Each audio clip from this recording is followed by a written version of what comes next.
Hello, everyone, and welcome to another episode of the Board Game Mechanics. I'm Katie, and with me, as always, is... Hey, everybody, what's going on? It is Jason. And we are hitting an interesting time.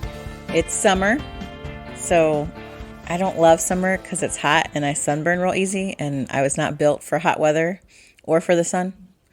And our kids are out of school, so we don't have... Yay! we don't have 8 hours a day to ourselves. But even more exciting is we're coming into con season. Something we are excited about. Yeah, it's good to be getting more back to normal there, I think. Still working on it, but seems to be trending upward, which is good. Yeah, we'll get there. Because of that, like news, crowdfunding is always a little bit slow as we head into summer and con months. But I do have I had some interesting picks this week. So without further delay, let's move into news and crowdfunding. Okay, so first up is something that we've talked about before when they originally came out, but Board Game Tables is doing it again. And the first Kickstarter I want to talk about, the title of this Kickstarter is Kabuto Sumo Total Mayhem and so much more. So BoardGameTables.com is actually like just trotting out a whole bunch of stuff right now. So available on this Kickstarter, you've got some original games that they have already put out before, but you're able to get them. So Kabuto Sumo, On Tour, QE, and Bites. Of these, I've only played On Tour, but I'm obsessed with it. You can also get original expansions that they offered for Kabuto Sumo and Bites in this Kickstarter. But now they've also got new products. One is a new expansion for Kabuto Sumo called Total Mayhem Expansion. One is an expansion for QE called Commodities Expansion. And another one is an expansion for Bites called New Recipes Expansion. And then what I'm most excited about is On Tour has a new standalone game where you go through New York and Paris. Two places I think would be really fun. They've also got some Kickstarter promos that you can purchase. Andre the Goliath for Kabuto Sumo. There's some Rockstar dice for On Tour. Ian O'Toole has some checks for QE. And there's 3 new rule cards for Bites. So lots of stuff. You can get all kinds of things at all kinds of price points. And I won't go over all of them today. But it says... they have this whole other section that says swapsies allowed. So if you already own some of the games, in the pledge menu, you can swap any games or expansions from the bundles for something in their lineup that you don't have. So if you get a bundle and you're like, okay, well, I've got Kabuto Sumo, the base game, but I want like the new expansion stuff, you can swap out the base game for one of their big other games like Loot Lima. Or there's one with ghosts, and I can't remember the name of the ghost one for life. Ghosts of Christmas? No, not that one. Oh, not that one. All right. No. I don't know why I'm asking you. You don't know what I'm looking at. There's like a pizza delivering ghost one. Is that what you're talking about? It might be that one. Where you're like trying to deliver these pizzas and not get bogged down by ghosts? Could be. All they have is like a little tiny picture. So I'm like, oh, I guess that has a ghost on it. All I can see are the ghosts, but there could be pizza delivery in there.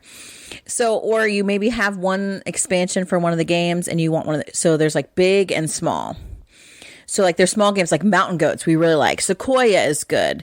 GPS, I would not recommend. We don't talk about GPS. It's like Bruno. We don't talk about it. There's Dandelions. There's Ghosts of Christmas. So those are small. So they'll let you like do all kinds of swapping. You can swap a big game for a big game, a small game for a small game, 2 smalls for a big, or 1 big for 2 smalls. So they really are like, hey, we want you to get everything that you want through this Kickstarter, which I think is super cool. So if you want like all of just the new stuff, it's $89 for the new stuff. But you can piecemeal, mix and match all kinds of stuff through this crazy Kickstarter. So if you like any of the stuff from BoardGameTables.com, check this one out. Kabuto Sumo, Total Mayhem, and so much more. 6 days left once this episode drops, and a variety of prices. Yeah, I want that On Tour stuff real bad. That Paris one looks real cool. I watched Rado play it, and it looks fun. Well, and they're like trying to let you get whatever you really want, and I think that's cool. Yeah, I haven't looked at the pledge manager, but that's awesome that you can like substitute in and out and stuff. Yeah, That's amazing. I know. I feel like you really should just sign up and pledge $1 and then see how the pledge manager works out. Yeah, that's what I think I'm going to do. All right. Well, there you go. The next one I want to talk about is interesting because this is a total like family game, but the creator of this game is not new. He is from the team behind Regicide. And this game is called Flappy Families, which sounds silly and hilarious. And as you can imagine, it's about birds. Now, I've mentioned before, I don't like birds. I'm not a bird person. But apparently, I like games about birds. And this is no exception. So Flappy Families about birds in New Zealand. So it seems very specific, but the designer lives in New Zealand with his family. So this game is where you're trying to collect large bird families. So it's set collection, and you want to avoid the predator birds. So you've kind of got this grid of cards face down on the table. On your turn, you will flip one up. They call it flip a bird up. Like turn it up in the wild. Flip a bird. You're dumb. So the wild is like the game space where the cards are set out in a grid. And you've got like these little tiles that change up each game for the bonuses that you can get, which I always really like. So then once you turn up one of the cards, the birds that's in the wild, you've kind of got 3 options. So you can get cards out of your hand. You can put 2 down into the empty space, any empty space in the wild, and draw 2 new ones. You can take the card that you turned faced up, that bird, into your hand, and then replace it with a card from your hand face down. Or you can turn over a second card that's in the wild that's face up. And if they match, you take them both into your hand. So there's like this, it's like a matching game in some ways, but you can like strategically maybe put one of your cards down, face down on the table to wait to match it later because you know that you place it there, like kind of like seeding the wild out there. Like there are predator cards. If you reveal a predator card, it has to go in your hand. And then everything is face down at the end of your turn. So the bigger the family size of birds you have, the more points it's going to score for you. And predators lose points for you. So it's pretty easy kind of concept to play, but lots of nuance and strategy. The artwork is really cute and funky. I really like it. So like the predators are like stoats and stuff. And there's these, I mean, the colors are very, they're just captivating. And so they're kind of in different, like there's like a swooping singers family. There's a forest flyers family. There's a bright beauties family. And they've got all these different kind of birds that are in that family with these really cute, artwork to them. So if you like games about birds, if you like set collection games, if you like games for the family, check this one out. Flappy Families, 8 days left, $27. I like the price. The art is really cute too. Like it looks good. Yeah, it makes me feel like it's one of those games where it can be like a very kid, like preteen kind of game, but not one that you want to beat your head against the wall when your kid asks you to play it because there is some strategy that can be employed in it. Right. Yeah, that's true. Yep. And the last one, by far the most interesting for me out of this group. And it's about dogs. And not that I dislike dogs. I just will never own one because they're too much maintenance. I like other people's dogs. I just don't ever want to have my own. But I guess I could live vicariously through this game. And it's called Bark Avenue. In Bark Avenue, you are a dog walker in New York City. And, there's a lot of perils being a dog walker in New York City. So not only do you have to do your job where you need to walk your dogs around the city, and each dog card tells you like how long of a walk a dog needs to have. If the dog needs to, poo on their walk. If the dog, what kind of toys they like to play with. How fast or how slow they can go. So you've got these dogs that you're kind of drafting to walk. You have a city die or a park die, depending on where you are, that you roll to see what happens. There's these squishy poop little like game bits. So if the dog poos, they stay there, which I think is hilarious. And then you're going to walk around the neighborhood. You can only move as far as your slowest dog can walk, which, again, very thematic. Then you can do actions in the neighborhood. You can pick up new dogs. You can drop off dogs that you've walked. You kind of need to then make sure you walk them far enough. There's like this upkeep, like see how long each dog has been walked. They each have a different length they require, different things they require. Then you've even got other events that are happening. Maybe something is out of order in the city, or, pigeons come by, and you're also kind of competing for dogs and spaces based on everybody else in the game. And you get more tips if your dogs go to their favorite spots or they play with their favorite toy. And so you're really trying to gather the most money in the time, like the day that you have to walk these dogs. Like, it just seems so fun to me. Like, I just think it's hilarious. Like, we found some service alleys, so we're going to walk through them and we can go diagonally. Like, our squishy poop tokens, there's dog walker meeples. There's just a lot, dog bones. There's a lot of really cute and cool stuff in a game that is, has some really great mechanics of, managing, route optimization, pick 'em and deliver, hand management, all those things that I really like. So if that interests you, you like dogs, you like any of those mechanics, you like squishy poop meeples, check out Bark Avenue. 10 days left in that Kickstarter, and the base pledge is $49. Yeah, this looks good. The theme is funny. Anything that has poop meeples, I'm in. I'm down. Yeah, it just seemed like when I looked at it originally, like a pick up and deliver dog game, and that was cool. I don't care about dogs, but it looked like a fun game. So definitely one that has me intrigued for sure. Yep. And so that is the news I have on crowdfunding this week. All right, so let's take a look at some games that we played. We actually went to our new hotness buddy and his wife's house for Memorial Day cookout. Played a few games. There were 6 of us. Before we get to that, we want to talk about a game that not a lot of people are going to be talking about. It's pretty new. Came out in the 1700s. Stop. It did. It really did come out in the 1700s. I'm not saying it didn't. But the game is called Hanafuda, or the cards are called Hanafuda. I don't know, either way, which means flower card, right? Yes. And the game that we played, the version of the game using those cards, is called Koi Koi. Now, I'll let Katie talk to this a little bit more because it has to do a little bit more in her world. But this is a game where players are trying. It's basically a set collection game with these really cool, like Japanese cards. They have 12 suits that are representing the 12 months of the year. And what you're trying to do is you are trying to collect different sets to score a pile of points. Well, not a pile, at least a point before your opponent can score some points. And you're supposed to play over 12 rounds, but you can play over 6, and whoever has the most points after all that is the winner. So this is a game that is from Japan. Katie's grandma, who was Japanese, taught Katie how to play this game with some rules that she just passed down. But we tried to play it with the rules that we found on BGG. Had a couple different tweaks to the rules, and we tried to play it that way. We'll probably go back to the old way, but we just wanted to do it with the official rules. Katie stomped me. It's in her blood, I guess.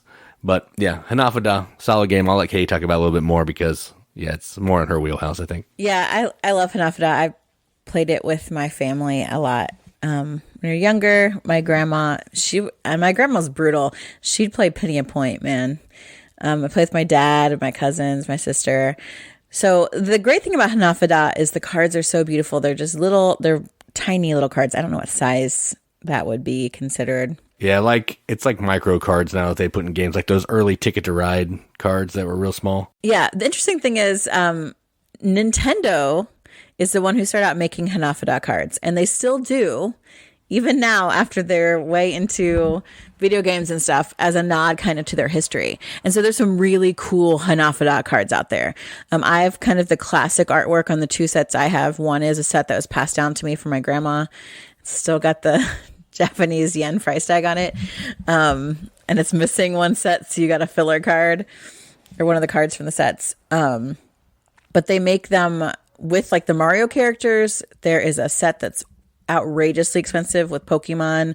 They have a lot of like anime crossover sets, that there is definitely a market for collecting Hanafuda sets. I wish it were easier to get to here in the States, but it's not. The artwork is really beautiful, though, even on the originals. And the more you look at them, the more kind of you're able to see the connections. Each month has like this prevailing plant. So like your February cards have these plum blossoms. So they're kind of this reddish orange, particularly shaped plum blossoms. And there's 4 different cards that depict different scenes for each month. So that's something to get used to, especially if it's not something that you grew up seeing. And there's lots of different ways to score points in this, which is what I like. You can collect animals. You can collect different colors of paper. You can collect these like really ornate types of cards that are called brights. Or you can collect just the plain, like basic picture ones. If you get 10 of those, that's a point. So it's in general, a low scoring game. There's a little push your luck element to where if you hit one of those scoring kind of markers, and you're like, okay, well, I've collected this particular set. You can push your luck and keep going. But if your opponent hits their own scoring mark before you get a second one, you don't get any points, which is, it's just kind of another fun thing. You're watching what other people are collecting because you don't want them to hit those kind of scoring milestones, especially if you have pushed your luck a little bit. It's like quick, easy, doesn't take up much table room. The cards come in these tiny little boxes that you can carry around in your pocket, in your car, in your purse, play at a restaurant while you're waiting for your dinner, while you're waiting to order. Like super portable, super easy. You can play, generally you play 12 rounds. So like the 12 months of the year, but it's flexible. My grandma's way of scoring was much simpler. I don't know if she made it simpler for us as kids, but we always played that way. There just weren't as many options to like in the round. But I don't know. She's tricky. So I love Hanafuda. You can get basic sets pretty cheap on Amazon, and there are rules and like forums about it all over BGG. So I think it's worth checking out. It's really pretty. Yeah, and if you buy a set of cards, it's probably not going to come with the rules. But again, like Katie said, there's tons of different variations of rules. There's a Hawaiian version, which Katie wouldn't let us play because she said it was inferior or something. Don't start some stuff. No, but yeah, so if you get some cards, the cards are real cheap. You're not going to get the fancy ones that Katie was talking about earlier, but you can get the basic set. I think we got one for like $10 or something because we wanted to replace we thought we lost that old one that Katie had, but turns out it just was hidden. But yeah, yep, I found it. It's a fun game. We're going to try to do some kind of video on it so you can see it because it doesn't get a ton of love and people need to see it. It's a pretty lucky game and it's just fun, but that's what games are all about, right? Yep. All right, so next we're going to talk about the 2 games we played at 6 players on Memorial Day. And the first one is a game that we have played before. I don't think we played it at 6, but we did this time. And it is called Ethnos. So this is a game from Paolo Mori and published by Simon. We love Simon games. And effectively what this game is it is Ticket to Ride with area control. So I say that for Royals, but that's effectively what this is.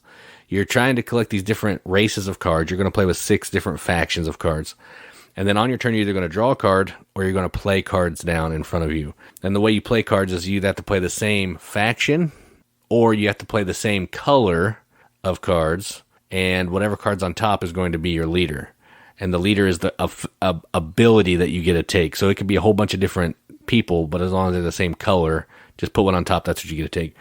And then you're going to score points for the cards you play down in front of you at the end of the era. And you're also trying to get little discs out on the map to score points for some area control at the end of every era. And the points are going to go up from era 1, 2, and 3 in each of these things. It's a really simple game. It plays pretty quickly, even at 6 players, because again, you can do 2 things on your turn. Draw a card, play some cards. And yeah, I like it. It has some pretty terrible art, I think. And the board's probably too small for what it needs to be, but I'm a Paolo Mori fan, so no surprise that I like this one. So Ethnos to me is a pretty good game. So what do you think about Ethnos? It's okay. I don't know.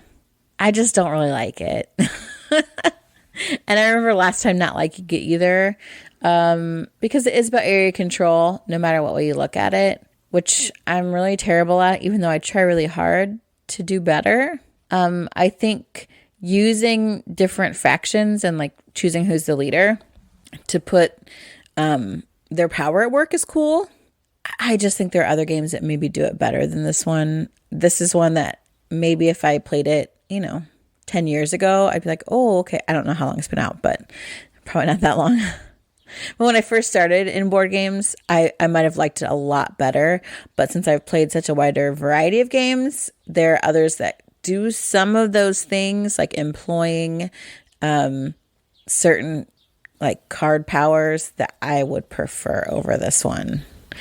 And yeah, it's ugly. Yeah, I mean, it just feels like a step up from Ticket to Ride to me. But I kind of agree that I think I would rather play Royals than this. Yeah. Royals just feels a little like more a deeper game, I guess.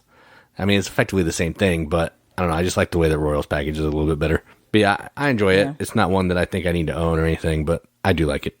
And plays 6 players, and it's not a terrible game that plays 6 players, so I do appreciate that.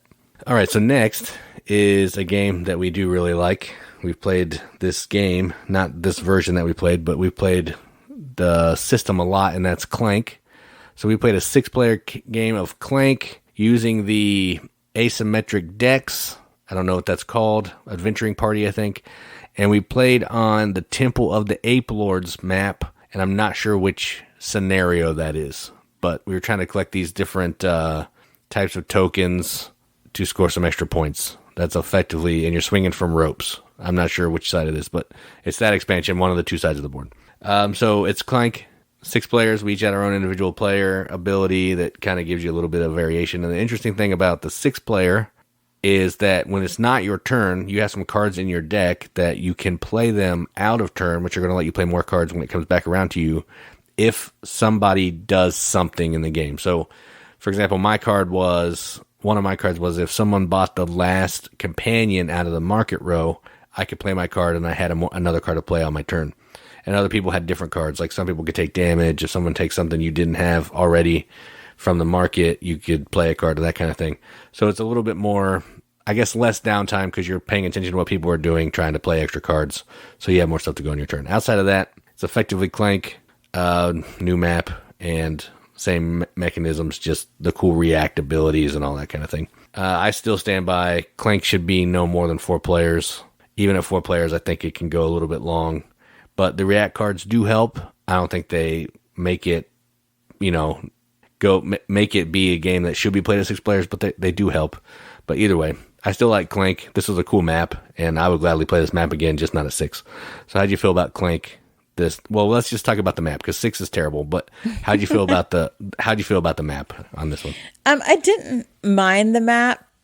I tried to play my person in a different way. Like, oh, they get extra things if they have a monkey idol, so I had to go get the monkey idol. Well, the monkey idol was all the way across the board at the top, and I didn't even get below ground until we were way into it. So that maybe was a mistake.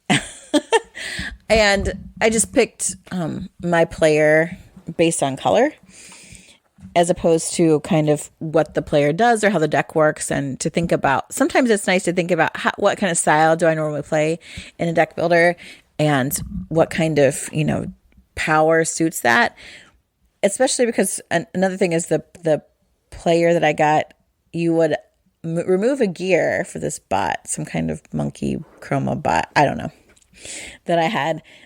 You move a gear to get a bonus every time you get damage from the big bad. Well, I don't ever like to take damage. So for a majority of the game, I wasn't really getting any benefits from my character.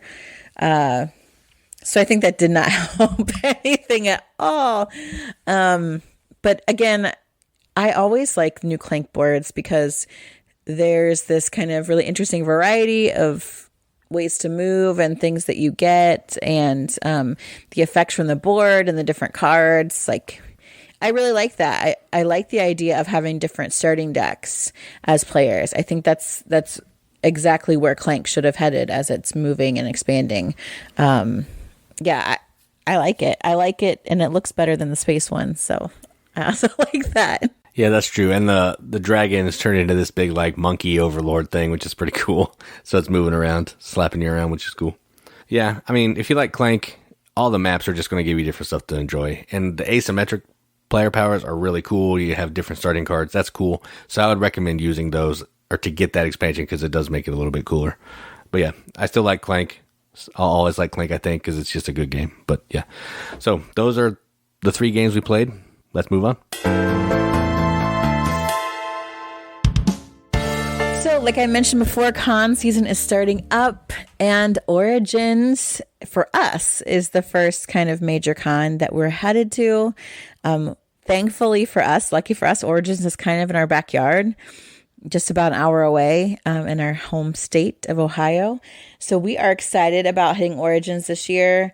I think it's going to be a little bit bigger than last year. Not up to full speed, but getting closer.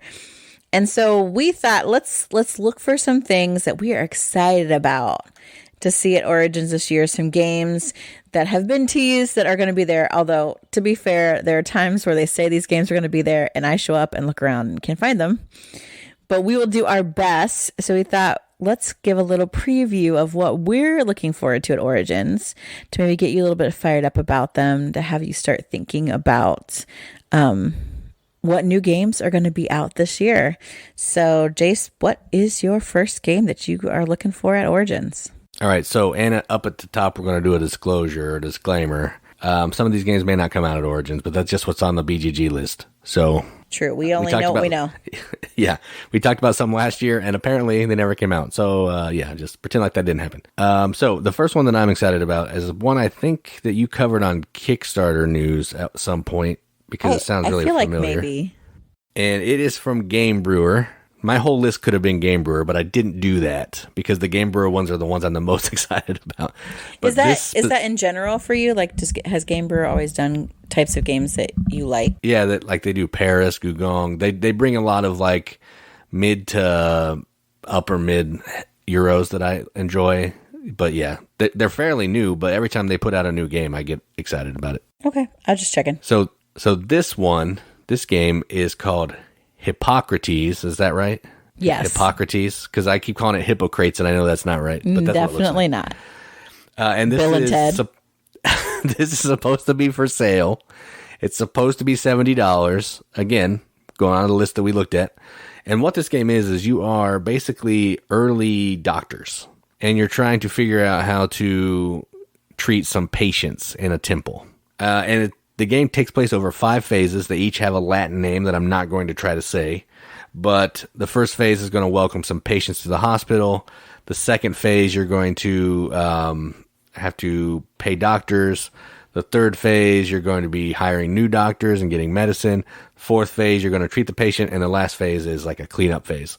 And according to BGG, it has some auction bidding, some tile placement, resource management, and all those things sound exciting to me. And the theme is cool. Like, we have a game called Clinic that is about running a hospital, but this, like, goes in a little bit more, and you're going to be trying to heal patients, and that's cool. And I think the art and the layout and the graphic design and all that looks amazing. So this is definitely one that I am excited about. Can't wait to check it out. Probably won't buy it because it's expensive, but I definitely want to look at it. So Hippocrates is my first one. I can't believe you won't attempt the Latin because, I mean, if you don't try non-English words, what am I going to make fun of? Okay, fine. No, don't stop. Interesting that you point out Clinic, because that will also be there along with a billion expansions. Apparently, we just have like the initial expansion. But so if you which is still more than you need, right? It's a lot. It's a lot. If you are in the medical field or like that, there's a lot of games for you. Like this one's obviously about take care of people because it's where we get our Hippocratic oath is from Hippocrates. Anyway. Yeah, I did know that, but I didn't. I didn't want to say it. So don't want people to think you're smart. I did. I mean, I just said Hippocrates earlier, so I mean, come on. We don't want to, make people think different of me. As much as like people mispronouncing things drives me crazy, I absolutely love Bill and Ted's Excellent Adventure. And even though they talk, I think they talk to Hippocrates. No, it's Socrates. The Socrates dude. Socrates, yeah. Socrates, yeah. Socrates. Same concept, yeah. Yeah, same basic concept. about the same time period. So while Jason said all of his games could have been from Game Brewer, basically all of my games could be deduction games. I tried to throw in one different one, but man, if you like deduction, it's like coming out hard, it looks like, at Origins this year. So the first one I'm going to talk about is called Mortum, Mortum, Mortum, like post-mortem, Medieval Detective. And so this was listed from Arcane Wonders, or at least Arcane Wonders is the one bringing it to Origins. However, BGG has other people listed as a publisher. Yeah, Arcane Wonders usually imports. They're the American distributors. Yeah. So in this game, this is like taking place in medieval Europe. There's legends and superstitions, and you are solving mysteries and kind of developing a storyline. I don't understand how this game works. I'm going to say it right now. But it's kind of open world a little bit as far as how it seems to be, as far as how you figure out this mystery.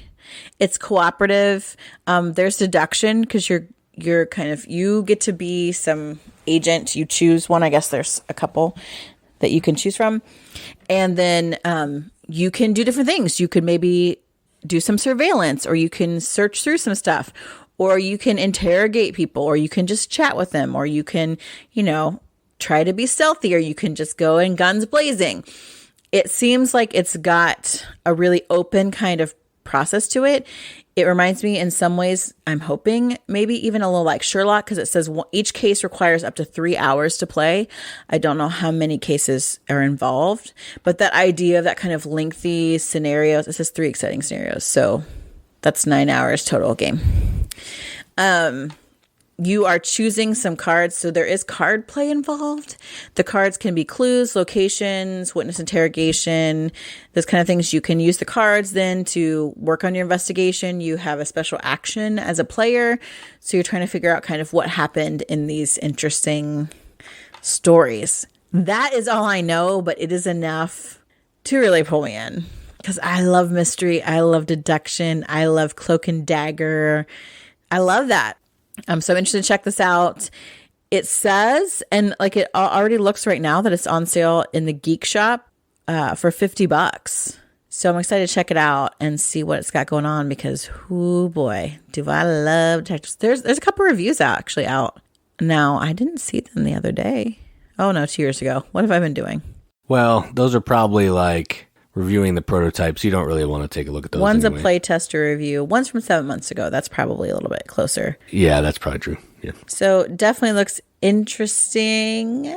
I'm excited to see that. I love me some detective stuff. So that's Mortum, Medieval Detective. Yeah, I have a feeling I'm not going to like any of the games that Katie likes, but that's okay. That's why it's her list and I have my list.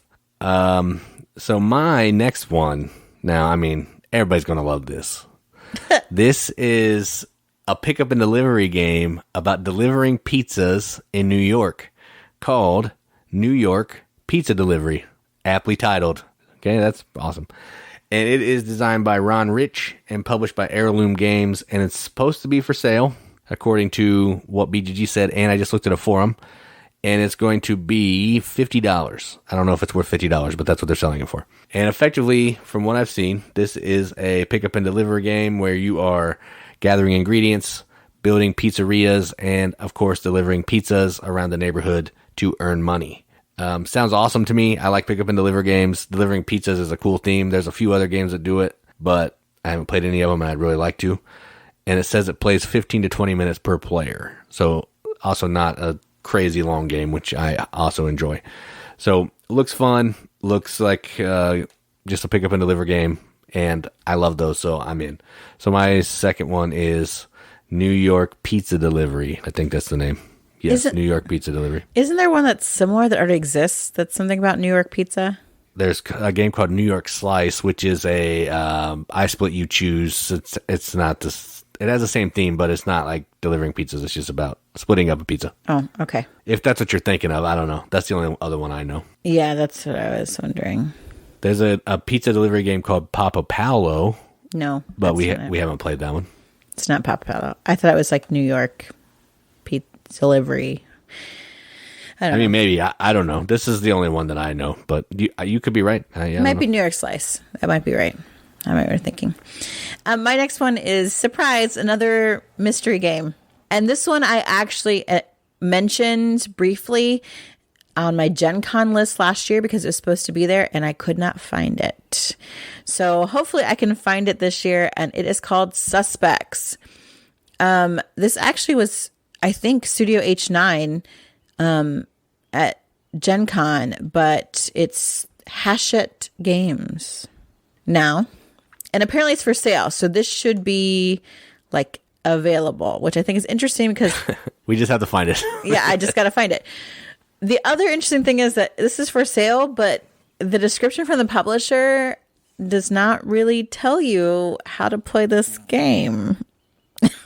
So it's an investigation game. It's kind of based on like Agatha Christie type novels, which I'm a big fan of. I love me some Poirot. I love Miss Marple. So instead, the very first set is a detective called Claire Harper. And so you've got these 3 stories that are paying kind of tribute to this classic detective literature. And she specializes in criminal law. She's also like a traveler. So she's going to Scotland, to Egypt, all these different places, solving these cases. It appears Z has a review on this, which I should have watched, but I just now saw that. My bad. I'm interested to see what he has to say about it.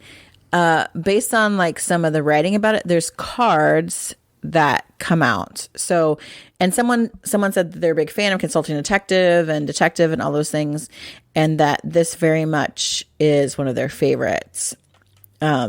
You've got, and you don't have to take notes as much like you do in Sherlock because the cards that have the information on it stay out on the table, and that's what you're using to help solve the case. I'm a little sad there's only 3 cases involved. This generally kind of happens. This is what the Mortum Medieval Detective one is. But this game is only $30, so that's maybe a little bit more reasonable. Yeah, Studio H. I was right. But this originally was in Spanish, and so I guess that's why there aren't as many reviews for me to look at. Of course, everyone keeps them kind of hush-hush, since they don't want to spoil anything for people. It's kind of, looking at some of the reviews, especially the written ones, a little mixed bag. But I can't give up on a case. I can't do it. So that's why I'm really interested to finally hunt down. It's like been my own search for Suspects. Yeah, I think I watched Z's review of that, but it doesn't really tell you a lot because, like you said, the spoiling thing. So it's like you don't watch the review at all. So I would just go into it not really knowing much about it and see what happens, I guess. Hey. That's kind of how I look at some of those games. It's like my usual life. All right, so my next one is actually a kid's game. And I picked it because it's Push Your Luck. And we all know I love Push Your Luck. Indeed. And this is a game from R&R Games, which we have actually a decent amount of their games. Rajas of the Ganges, Great Voyage, Humboldt's Great Voyage, and Coralia. And this one is called Bug Off, and it's designed by Stephen Glynn. And this is a push your luck game where you're trying to collect different kinds of bugs. So on your turn, you're going to draw a card, and you're going to play a card, and you're trying to either play a card to the table, or you're using a color of bug to capture other cards that are out on the table of that color. The push your luck element comes in here, though, is if you flip a card and it's a net of a certain color, it captures all those bugs before players can capture those bugs, and you're not going to get any points. And if you have them already, the net will still capture them. So that's the tricky part. It seems silly and fun, but I think it's something that our youngest will like because, I mean, it's a cool theme, and who doesn't want to capture some bugs with a net? I don't really, but it's a cool theme. So that's Bug Off. Bug Off! And it's one that I want to check out. So my third game. Yeah, and it's also cheap, which you love, so. Oh, it is cheap. Yeah, I forgot to say that. So for sale, and it is $15. That's kind of why I made my list, because it is super cheap. Yeah, and our kids always seem to want us to bring back stuff anytime we go anywhere without them, for some reason. Yeah, this is one I could bring back, because it's usually like, bring me back something good, but, I mean, that usually means expensive in their eyes. So, right. Yeah, a game, I think that they like those too, so that works. And I always just want to buy the giant Squishmallows more for myself than them, and Jason won't let me. It's true story.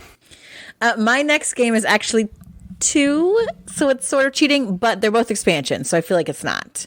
And they're not standalone. And these are 2 expansions for Picture Perfect, which we got last year at Gen Con, I think. But it was at Origins as well. Yes, yep. This is another Arcane Wonders game. They have been bringing it for me lately. And so the first expansion for Picture Perfect is called the Movie Star expansion. Now, one great thing about this is this makes the game play up to 5 to 6 players, which I personally really like, because I love to play with more people. But I also feel like this game is so easy to teach, and I've taught it so many times that if I could include more people in it, that would be great, because I teach it to a whole group. So the thing about the Movie Star expansion is now you've got movie stars, and from the looks of the different box art in the French and German editions, it's like classic movie stars. Like there's Laurel and Hardy and Charlie Chaplin, and I think Greta Garbo is the other person, if I'm not mistaken. But it's got that extra player count, which I think is important. And then you're just kind of integrating these movie stars into your picture. And so there's more like wishes to fulfill for different people. And there's like the movie stars are in on the action. So that's real quick, like just a little extra addition. Now, what I think is going to be an even bigger change is the other expansion, which is called the Pickpocket Expansion.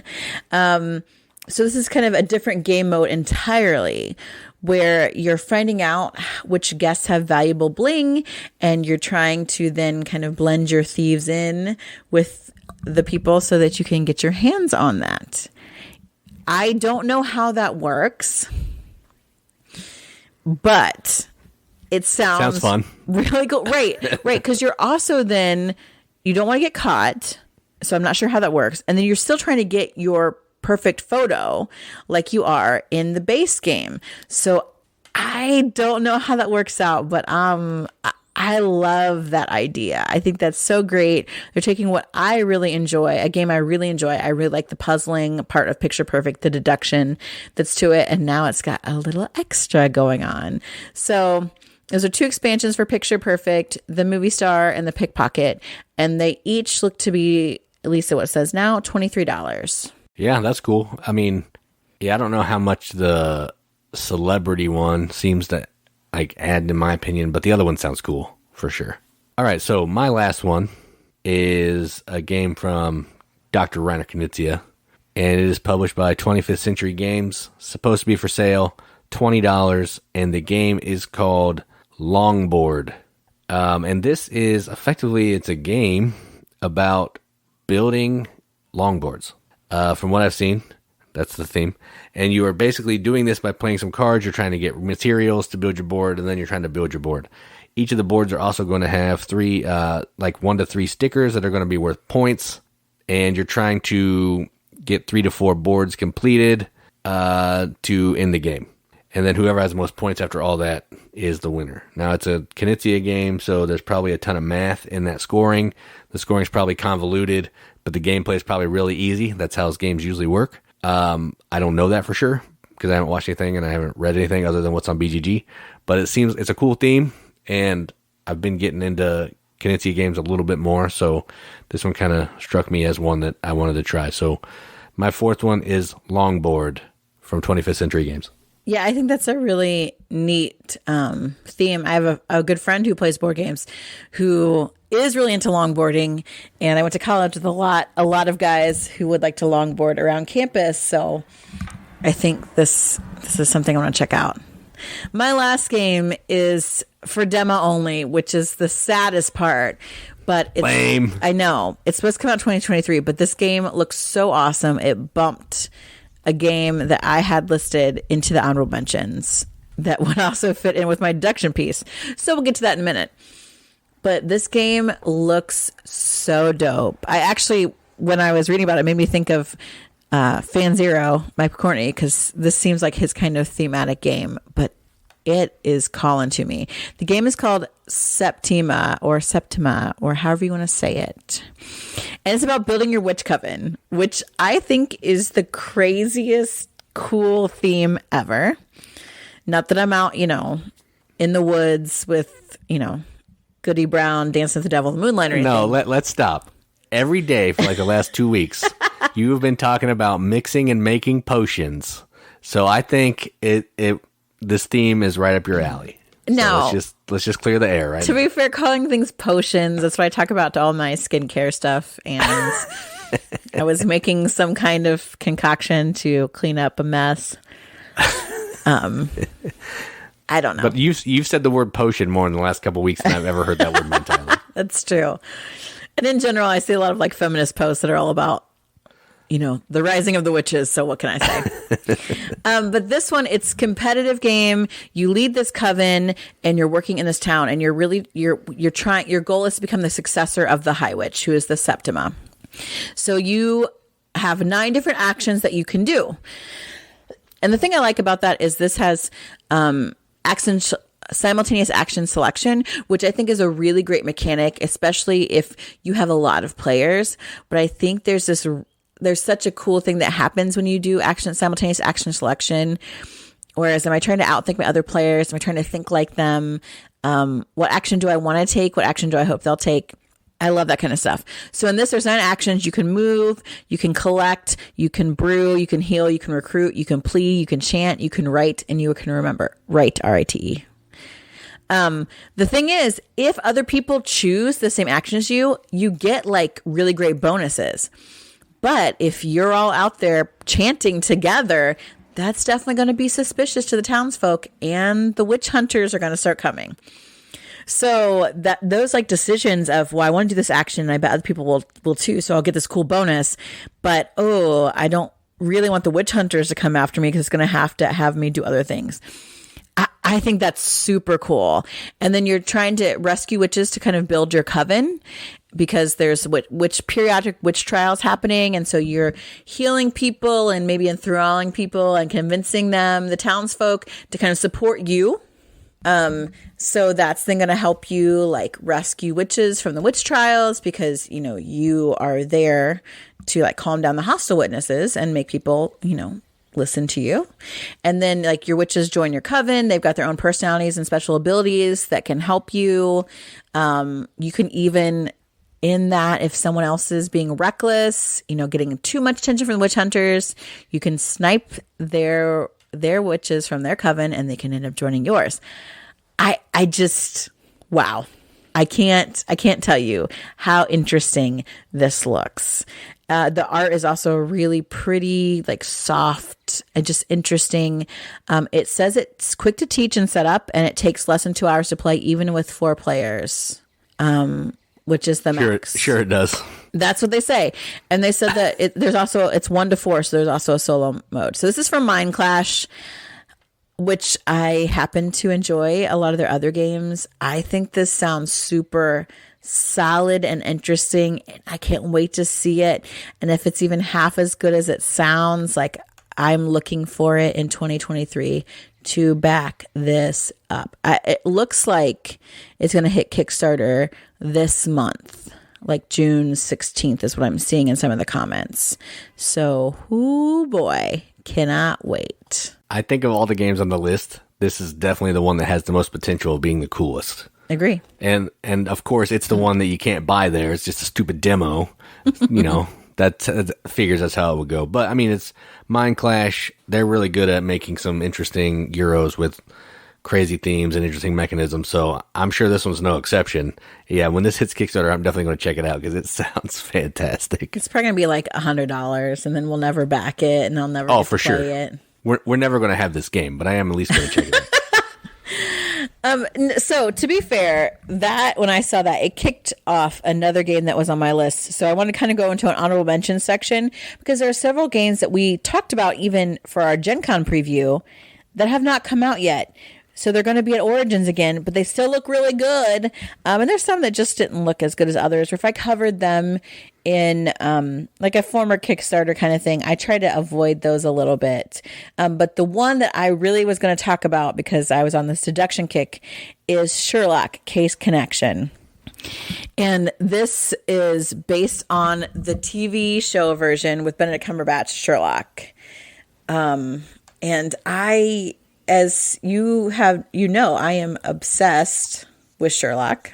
And actually, particularly that Sherlock is one of my favorite editions, like, of Sherlock. And they made a game, and I just really hope it's an awesome IP because I love it so much. It is supposed to be puzzle game, investigation, deduction. It gives you, the BGG thing gives you nothing about how the game plays. Just you're solving nefarious plots and following leads and using evidence and collecting proof. Yeah, all those things sound great to me. I hope it's as good as it is because I love Sherlock, but Septima bumped that off. But yeah, I'm definitely going to check that one out as well. And there are a couple others that we were really interested in that we've talked about before, like Distilled, where you run a distillery, Pierre, where you're making champagne. Those also look really good, and we're still interested in those and going to try to hunt them down. And I think those both might be for sale at Origins. I can't remember. Yeah, I think that's right. I didn't look up a couple of these, but I'll talk about some of them. The Spill is one that, of course, you still can't buy it.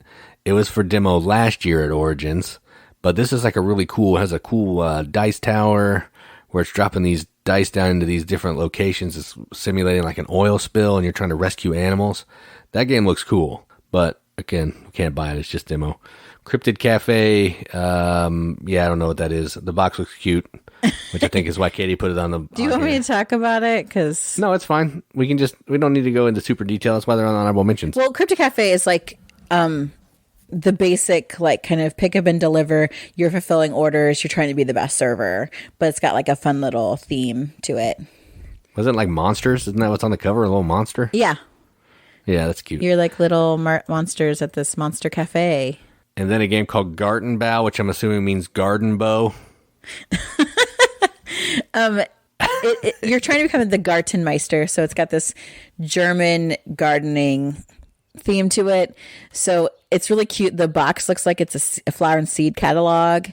And so you're laying tiles in like this tableau to draft and make these flowers. So you're doing gardening type things, seedlings, plants, growing flowers, which I think is always a fun theme. Yeah, some people like that. I do. The next one actually was almost on my list, but I took it off because I wanted to talk about Bug Off because I wanted to have a kids game. And it's called Life of a Chameleon. I just think the box art's cute. The pieces are cute. It's about a chameleon trying to go around and eat certain colors of bugs. How is this not a kid's game too? It didn't say it was. I mean, it seems like it has a lot of rules. It's like a pretty, like, it's basically an abstract game, I think. So I don't think it's a kid's game, but it might, maybe it is. I don't know. But then eventually you can change the color of your chameleon because chameleons can change colors and you can eat different types of bugs. It looked really cool. I liked the box, and just the theme alone kind of sucked me in because I love theme. So that's why it almost made my list, but I liked Bug Off a little bit better because it had Pusher Luck. So yeah, I did like that. And the last one is a Game Brewer game, Oak. Kitty talked about it on Kickstarter, I believe, at one point. So we're not going to belabor the point, but it looks amazing. Like I said earlier, Game Brewer is fantastic. Every time they put out a game, I'm like, oh, Game Brewer, it's got to be good. So, you know, we're definitely going to at least look at it and smell the box and all that stuff and see if it's good. So, you know, because I love Game Brewer, so that's where we are. And one piece of board game anticipated news is the Board Game Rundown will be at Origins. I think it's their first time ever going, and we're hoping to be able to hang out and at least play a couple games with them. Unfortunately, Dan will be there, so we'll just have to grin and bear it, I guess. But we'll at least we're hoping to at least play a game or two with them and hang out, at least see them, talk to them, do all that kind of stuff. So that's kind of cool. So at least there'll be some people there that we do know for sure, which is exciting. Yeah, I actually went and looked back because I remember, oh yeah, I think Mike told us something that he wanted us to look at Origins. And it's like, yeah, Mindclash has a demo of Septima. And then tell me about it. Oh yeah, that's right. He did say that. I couldn't remember which game it was that he wanted. I'm like, as soon as I looked at that game, I'm like, dude, Mike would love this. And I'm like, oh crap, he did. He told me. Sorry, Mike. You're right. That does sound amazing. It does sound amazing. Yeah, so that's what we're excited about Origins. There were a lot of games that I thought looked cool. That's my favorite part, is just wandering around and saying, hey, that looks cool. Like the way that I shop, it appeals to my eyes, and then I want to touch the components. And then I'm like, oh, does this have anything that I like to play? And Origins gives me the opportunity to actually see if I like to play it, because I am a judgy McJudgerson about box art and components, and sometimes I need to get over it. I know. Chris, you're rolling your eyes right now and scoffing because you're the one that always calls me on it. I get it. And so Origins is great to look into stuff that both catches my eye immediately and then doesn't, because the box art maybe isn't what I normally like. So Mike already put his 2 cents in of what he wants us to look at Origins. Is there anything out there that you are super interested in that you want to hear from us about at Origins? Because we will do an Origins recap after we've actually gone to the con. So tell us. Go ahead. And all that being said, because we're going to be at Origins next week, we're not going to be having a podcast. So sorry. We're just going to say that now. So when Friday rolls around next week and we're having fun looking at games and you can't hear our dulcet tones, go listen to an old episode. We have plenty of them. So just be prepared. No new episode next week. The Origins post-mortem or recap, whatever, will be the following week. So just a little house cleaning there. Yeah, and so if you follow us in any of our social media outlets, Facebook, our Facebook group, #TheRiveted, our Discord chat, our Instagram, our Twitter, all that stuff, we will try to be posting pictures, video, different things from Origins. I always like to take rando pictures of things that we see that interest me. One year it was a picture of me and the dude. Oh, yeah. The dude. Yeah. The dude generally abides at Origins. He was abiding hardcore there. True. So I'll be sure to post things like that for you guys. Again, if there's something that you wanted to see, check out, or if you're there, we would love to meet you, run into you, chat, play a game or something. Absolutely. At least one of the days we'll be kind of demoing our new shirts. So if you haven't seen them, we've got our introverted shirt, but we'll talk to Meeple. We also have tan, cubes, tracks, snowballs, kind of the basic rundown of everything Jason likes in a game. And if those shirts do well, then maybe I'll finally get a shirt with the stuff that I like in a game. But possibly. Yeah, come check us out. Yep. That is all the things, all the stuff and all the things. Yep. All right. Well, that's our Origins preview, and we'll see you in 2 weeks for an Origins recap. So I've been Katie. And I'm Jason. Keep gaming, everybody. Keep gaming.